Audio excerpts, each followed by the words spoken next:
Hello friends, welcome back to my YouTube channel. My name is Shraddha. आज मैं एक नया टॉपिक लेके आई हूँ, करंट अफेयर्स, और इससे रिलेटेड मैं कुछ क्वेश्चंस लेकर आई हूँ। और उस क्वेश्चंस से रिलेटेड भी अगर कोई क्वेश्चंस बनता है तो मैं उसके बारे में भी आपको जानकारी दूंगी। तो आइए पहला क्वेश्चन देख लेते हैं, जो कि है, पहला क्वेश्चन है हमारा, हाल ही में किस राज्य सरकार ने जीवन अमृत योजना की शुरुआत की है?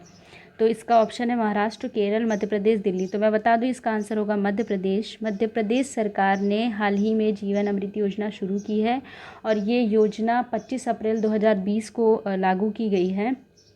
और इस योजना में होता क्या है मैं बता दूं, तो जीवन अमृत योजना के थ्रू मध्य प्रदेश सरकार ने आयुष मंत्रालय के साथ मिलकर एक त्रिकूट चूर्ण का निर्माण किया गया है, जो कि 50 ग्राम के पैकेट में उपलब्ध कराया जाता है। और ये जो त्रिकूट चूर्ण है, इसमें पीपल, अदरक और काली मिर्च का इस्तेमाल करके इस चूर्ण को बनाया गया है, और ये लोगों में वितरित किया जा रहा है, क्योंकि ये लोगों के अंदर रोग प्रतिरोधक क्षमता का विकास करेगा। इसके लिए ये जीवन अमृत योजना शुरू की गई है, और ये सारी योजनाएं कोविड-19 से बचाव के लिए की गई हैं। इसके अलावा मैंने मध्य प्रदेश का नाम लिया, तो मध्य प्रदेश से रिलेटेड कुछ बात हमको पता होनी चाहिए, जैसे कि मध्य प्रदेश की राजधानी क्या है? तो मध्य प्रदेश की राजधानी है भोपाल। फिर मध्य प्रदेश के मुख्यमंत्री का नाम श्री शिवराज सिंह चौहान है। इसके अलावा मध्य प्रदेश के गवर्नर लालजी टंडन हैं। इसके अतिरिक्त मैंने आयुष मंत्रालय का नाम लिया, तो कई बार क्या होता है एग्ज़ाम्स में आयुष का फुल फॉर्म पूछ लेता है।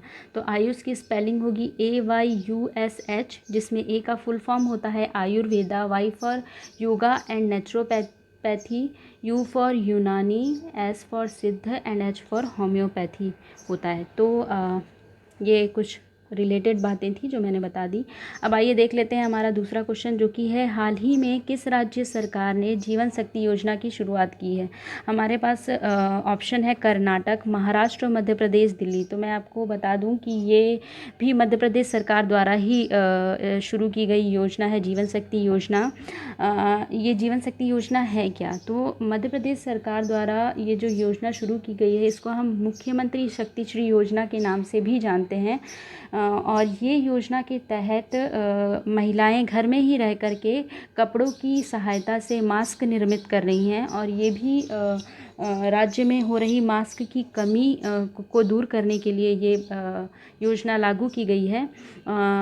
और इसमें जो मास्क का मूल्य है वो प्रति मास्क 11 रुपये निर्धारित किया गया है। इसके अतिरिक्त मध्य प्रदेश सरकार ने एक और योजना चालू की है, जो कि है कोविड-19 योद्धा कल्याण योजना।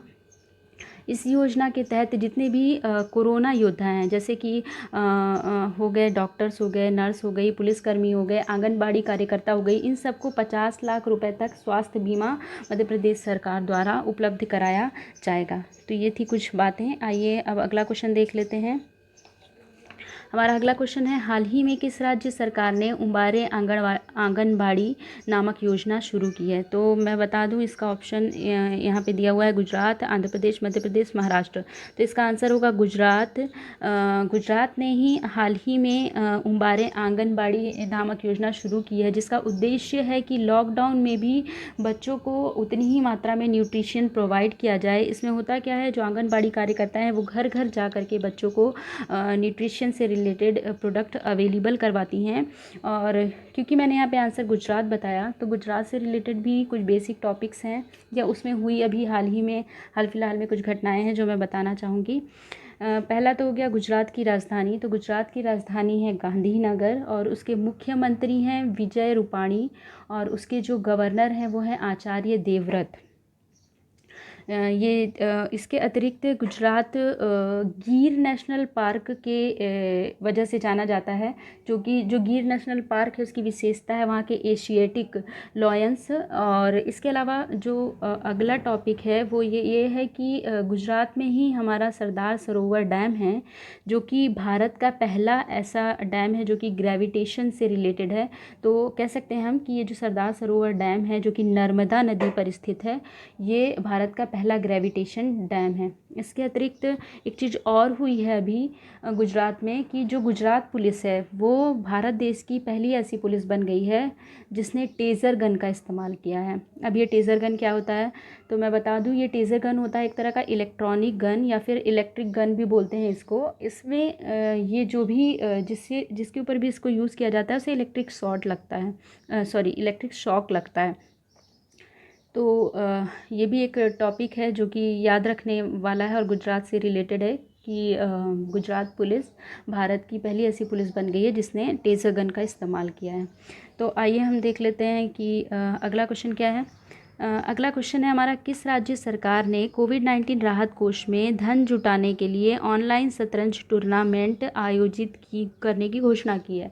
तो यहाँ पे ऑप्शन है गुजरात, कर्नाटक, केरल, दिल्ली। तो मैं बता दूँ इसका आंसर होगा कर्नाटक। जी हाँ, कर्नाटक सरकार ने अभी हाल ही में कोविड-19 राहत कोष में धन जुटाने के लिए ऑनलाइन शतरंज टूर्नामेंट आयोजित करने की घोषणा की है। अब ये ऑनलाइन शतरंज टूर्नामेंट है क्या, तो मैं बता दूं कि ये जो ऑनलाइन शतरंज टूर्नामेंट होगा ये वर्ल्ड के लेवल पे होगा, मतलब दुनिया भर के शतरंज खिलाड़ी इसमें पार्टिसिपेट कर सकते हैं और इसकी फ़ीस 50 रुपये निर्धारित की गई है। ये 50 रुपये से मतलब 50 रुपये जो निर्धारित की गई है, जो भी पैसे मतलब इस टूर्नामेंट के थ्रू जमा होंगे वो डायरेक्टली कोविड-19 के राहत कोष में चले जाएंगे। आइए हम देख लेते हैं हमारा अगला क्वेश्चन, जो कि है हाल ही में वैज्ञानिकों ने आर्कटिक के ऊपर कितने लाख वर्ग किलोमीटर की परिधि का ओजोन छिद्र बंद होने की घोषणा की है। तो बता दूं मैं कि लॉकडाउन में क्या हो रहा है, पॉल्यूशन नहीं हो रहा है, उसकी वजह से अगर सबसे ज़्यादा फ़ायदा किसी को हो रहा है तो वो हो रहा है हमारे पर्यावरण को। और उसी की वजह से लगभग इसका आंसर होगा 10 लाख वर्ग किलोमीटर। तो लगभग जो आर्कटिक वाला एरिया है वहाँ पर जो ओजोन छिद्र था वो लगभग 10 लाख वर्ग किलोमीटर का ओजोन क्षेत्र अभी ये लॉकडाउन के थ्रू बंद हो चुका है। अब मैं बता दूं कि ये आर्कटिक और अंटार्कटिक क्या होता है ना। तो मान लीजिए कि ये हमारी पृथ्वी है और ये इसका नॉर्थ पोल है, ये इसका साउथ पोल है। तो जो नॉर्थ पोल है उस एरिया को हम आर्कटिक बोलते हैं और जो साउथ पोल होता है उसको हम अंटार्कटिक बोलते हैं।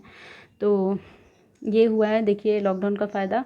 अब आते हैं हम अगले क्वेश्चन में, हाल ही में किसने एक नया यूवीसी सैनिटाइज़र विकसित किया है। तो हाल ही में किसने एक नया यूवीसी सैनिटाइज़र विकसित किया है। तो मैं इसका आंसर बता दूं, आईआईटी भुवनेश्वर। इसका आंसर होगा आईआईटी भुवनेश्वर। आईआईटी भुवनेश्वर ने एक ultraviolet light based sanitiser बनाया है जिसका यूज़ मेडिकल इक्विपमेंट्स को सैनिटाइज़ करने के लिए किया जाता है। जैसे कि इसमें होता क्या है, एक रूम होता है और उसमें जितने भी कोविड-19 रिलेटेड इक्विपमेंट्स हैं, मेडिकल इक्विपमेंट्स हैं, जैसे कि पीपीई हो गया या फिर जो भी इक्विपमेंट्स यूज़ किए जाते हैं मेडिकल स्टाफ द्वारा, उन सारे इक्विपमेंट्स को इन कमरे में रख दिया जाता है, एक कमरे में रख दिया जाता है और अल्ट्रा वायलेट लाइट के थ्रू इन्हें सैनिटाइज़ किया जाता है। तो ये था एक यूवीसी सैनिटाइज़र जो कि आईआईटी भुवनेश्वर द्वारा निर्मित किया गया है। तो आइए देख लेते हैं हम दूसरा क्वेश्चन।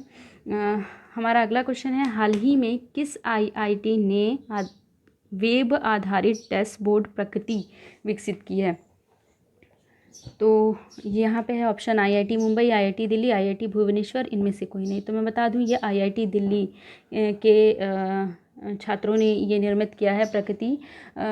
ये है क्या, तो ये एक तरह का प्रेडिक्शन ऐप है, मतलब कि आज की स्थिति को देख करके, मतलब आज यानी कि प्रेजेंट की कंडीशन को देख करके ये डैशबोर्ड क्या करता है, आगे आने वाले एक सप्ताह में किस एरिया से कितने कोविड-19 पेशेंट मिल सकते हैं हमको, उसका प्रेडिक्शन करता है, उसका अनुमान लगाता है। तो ये हो गया आपका वेब आधारित डैशबोर्ड प्रकृति, जिसका काम है कि आइए तो हम हमारा अगला क्वेश्चन देख लेते हैं, जो कि है हाल ही में किस राज्य सरकार ने जगन्ना विद्या दिवेना योजना शुरू की है। मध्य प्रदेश, आंध्र प्रदेश, महाराष्ट्र, दिल्ली। तो मैं बता दूं ये आंध्र प्रदेश सरकार ने शुरू की है। ये योजना है क्या, ये जगन्ना विद्या दिवेना योजना है क्या। तो होता क्या है कि 12th के बाद जो स्टूडेंट्स होते हैं वो कॉलेज में जाते हैं और उनकी फ़ीस सरकार द्वारा लौटाई जाती थी। तो ये जो फ़ीस पहले लौटाई जाती थी ये यूनिवर्सिटी के अकाउंट में लौटाई जाती थी, लेकिन अभी क्या हो रहा है, ये डायरेक्ट बच्चों के अकाउंट में ट्रांसफ़र की जाती है। उसी के तहत ये योजना शुरू की गई है। तो ये आंध्र प्रदेश सरकार द्वारा शुरू की गई है। इसी के साथ साथ में कुछ और योजनाएं भी हैं जो आंध्र प्रदेश सरकार द्वारा अभी अभी रिसेंटली लागू की गई हैं, उसके बारे में बताना चाहती हूँ। तो आंध्र प्रदेश सरकार ने अभी हाल फिलहाल में शून्य ब्याज ऋण योजना भी शुरू की थी। और इसके अतिरिक्त अभी ये जो कोविड-19 है, इससे रिलेटेड आंध्र प्रदेश सरकार क्या कर रही है कि जो भी पेशेंट कोविड-19 से फाइट करके बच जाता है उसे आंध्र प्रदेश सरकार 2,000 रुपये प्रोवाइड करती है। तो ये थी कुछ आंध्र प्रदेश से रिलेटेड बातें। इसके अलावा आंध्र प्रदेश में हमारे 2 नेशनल पार्क हैं। एक तो है श्री वेंकटेश्वर नेशनल पार्क और दूसरा पापीकोंडा नेशनल पार्क। ये 2 नेशनल पार्क की वजह से भी हमारा आंध्र प्रदेश काफ़ी चर्चा में रहता है। तो आइए देख लेते हैं हम अगला क्वेश्चन। अगला क्वेश्चन है कि आइए देख लेते हैं हमारा अगला क्वेश्चन, जो कि है हाल ही में अंतर्राष्ट्रीय नृत्य दिवस कब मनाया जाता है। तो अंतर्राष्ट्रीय नृत्य दिवस अभी हाल ही में 29 अप्रैल को मनाया गया है। ये यूनेस्को द्वारा मनाया जाता है। तो कई बार क्या होता है कि यूनेस्को का फुल फॉर्म भी एग्ज़ाम में पूछ लेता है। तो मैं यूनेस्को का फुल फॉर्म बता दूँ आपको। U for united, N for nations, E for educational, S for scientific and C for culturals organisation, O for organisation. तो ये बताइए यूनेस्को का फुल फॉर्म। आप इसको लिख करके याद भी कर सकते हैं।